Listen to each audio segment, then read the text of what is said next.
Trouble on the track. One morning, James was out at Titmer's shed bright and early.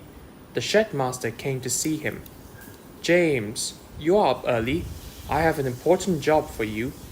An important job? Yes, please, sir. You are to pick up a ballast train from Oliver that is needed for track work. They'll be arriving at the yard soon. You want me to pull trucks? Yes, James. But why can't Rosie do it? She's used to these dirty jobs. An engine like me should never pull trucks. Rosie hasn't got steamed up yet, replied the shedmaster bluntly. You will have to do it. And you are a mixed traffic engine, so you always had to pull trucks as well as coaches, regardless. Anyway, arrangements are made, so you have to go. James huffed and snorted away to the yards. A ballast train, he muttered crossly, as he was waiting at the yard, still seething by doing such a job. He needed a way to avoid pulling the train. Then he had an idea. Oliver, there's been a change of plans. The yard master told me that I had to take a passenger train soon. Oliver was confused. Then who's going to take the ballast train? You're supposed to do it. Sorry, Oliver. I guess you had to do it for me. Oliver was feeling more confused, but he didn't want to argue, so he uncoupled from the train and went around it. Mr. Oliver, are we finished yet? Not yet, Toad. There's been a change of plans. And Oliver puffed out of the yards. James sniggered. He hadn't told Oliver that his passenger train wasn't due later in the afternoon. Oliver and Toad were tired. The ballast trucks had been cheeky and troublesome along the journey. They were hoping for a good quiet rest away from the noisy trucks, but with James and his change of plan, Oliver had to take it all the way to the harbour at Thomas's branch line himself. Toad managed to keep the trucks under control at first, but as they went over the crossing, some of the ballast had spilled everywhere, but Oliver and Toad paid no attention.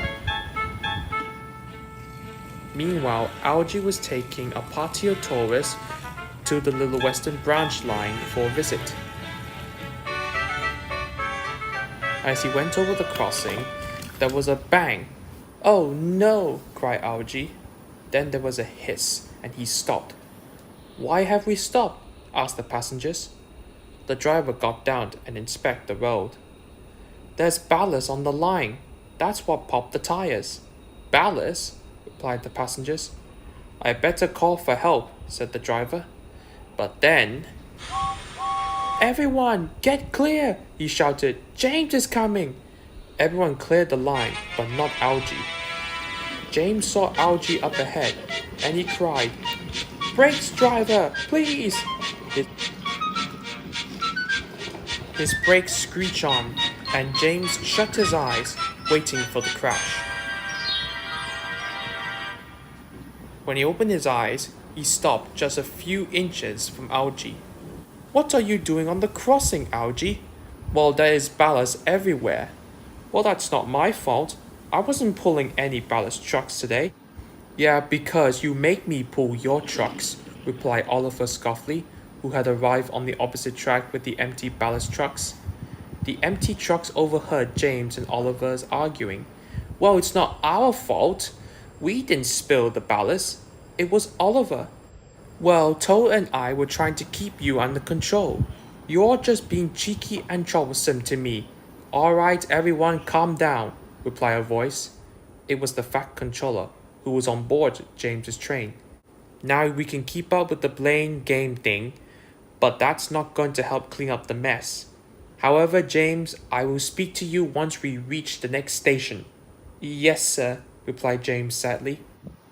Butch the tow truck came to help the stricken bus off the crossing, and another vehicle came to clear the ballast off and place on the track instead. Oliver puffed away and smirked at James, who was now worried about what the Fat Controller might be saying to him.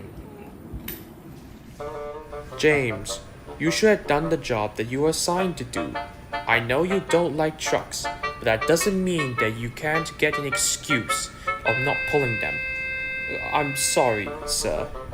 Nevertheless, you will pull ballast trains for the rest of the day and the coming week ahead. James sighed, but he now understands that he can't always do the jobs that he likes.